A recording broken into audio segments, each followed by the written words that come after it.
Hai, Anda orang-orang baik dan hebat. Ketemu dengan saya lagi, Arianti Afian Rusid. Kali ini saya akan membahas perihal romance scam adalah cinta palsu para penipu di dunia maya atau media sosial. Ini akan saya bahas dari latar belakang pendidikan saya di bidang hukum, psikologi, dan juga magister komunikasi. Penjahat yang pura-pura mencintai Anda di media sosial untuk menjebak Anda menjadi korban kejahatannya atau dikenal dengan romance scam adalah modus penipuan yang memanfaatkan manipulasi psikologis dan komunikasi yang canggih. Ini bukan sekedar penipuan finansial, tetapi juga penindasan emosional yang bisa menyebabkan trauma mendalam. Tinjauan psikologis dalam romance scam.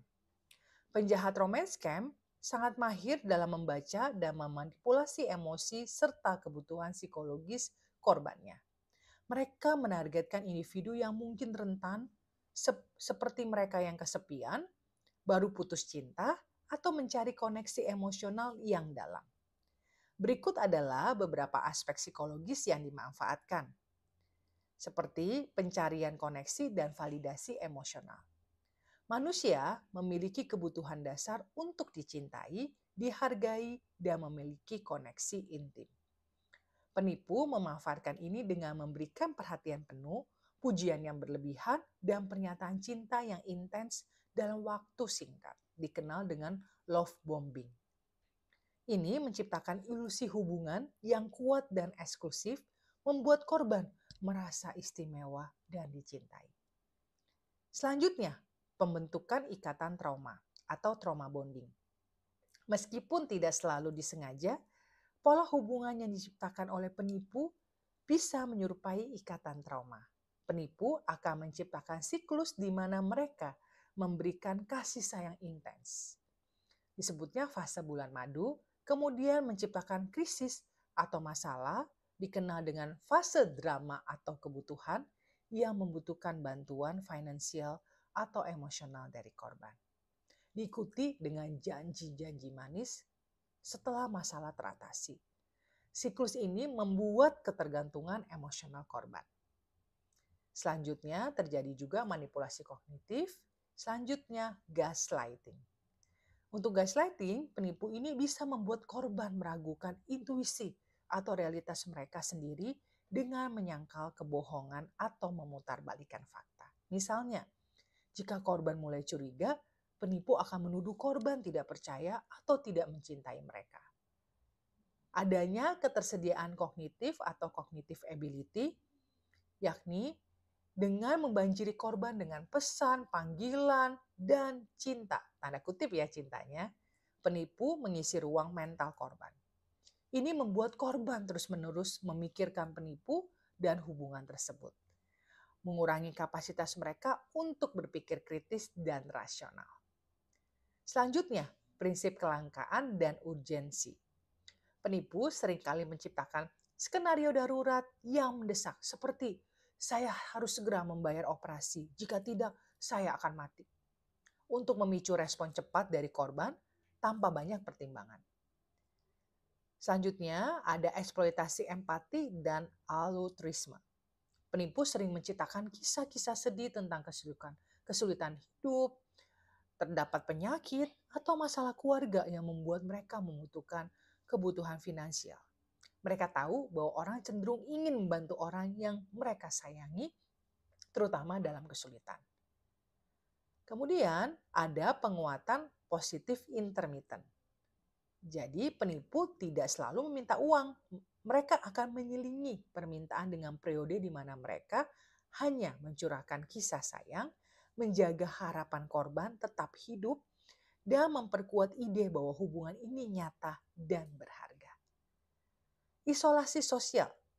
Secara halus atau terang-terangan, penipu mungkin mencoba mengisolasi korban dari teman dan keluarga yang mungkin melihat tanda-tanda bahaya. Mereka mungkin mengkritik orang-orang terdekat korban atau menciptakan drama yang membuat korban menjauh. Tinjauan komunikasi dalam romance scam. Komunikasi adalah alat utama penjahat dalam melancarkan romance scam. Mereka menggunakan strategi komunikasi yang terencana dan adaptif. seperti profil palsu yang menarik, menggunakan foto-foto menarik, atau seringkali menampilkan model, tentara, atau profesional sukses. Padahal itu bukan mereka. Untuk menciptakan daya tarik awal. Mereka menghindari pertemuan langsung atau panggilan video dengan alasan dibuat-buat seperti sedang bertugas di luar negeri, koneksi internet buruk, atau kameranya rusak. Menciptakan cerita hidup yang meyakinkan. Seringkali melibatkan profesi yang dihormati seperti dokter, insinyur, tentara, pengusaha kaya, dan latar belakang yang menyedihkan. Misalnya duda atau janda dengan anak, yatim piatu, memiliki masalah keluarga. Terdapat pola komunikasi yang intens dan cepat.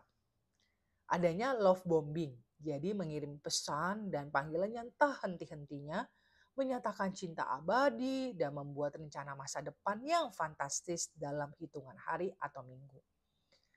Mirroring, meniru gaya bahasa, minat, dan nilai-nilai korban untuk menciptakan kesan, kesamaan, dan kecocokan yang sempurna, sehingga korban merasa telah menemukan belahan jiwa mereka. Membangun keintiman yang palsu. Berbagi rahasia atau cerita pribadi yang menyedihkan, meskipun itu palsu ya, untuk menciptakan kesan kepercayaan dan keintiman yang mendalam. Mereka mendorong korban untuk berbagi detail pribadi juga, yang kemudian bisa digunakan untuk manipulasi. Bagaimana teknik permintaan uang? Gradual dan bertahap. Biasanya dimulai dari jumlah kecil dulu dan meningkat seiring dengan waktu. Ini membuat korban terbiasa dengan ide memberi uang dan merasa lebih terikat. Ada juga skenario darurat yang mendesak. Jadi permintaan uang selalu disertai dengan cerita dramatis dan mendesak. Kemudian ada krisis medis dengan menyatakan saya sakit parah dan butuh operasi segera. Atau juga menampilkan masalah hukum. Saya ditangkap karena masalah yang tidak saya lakukan dan butuh jaminan. Kemudian menampilkan masalah bisnis atau investasi. Ada peluang investasi besar loh,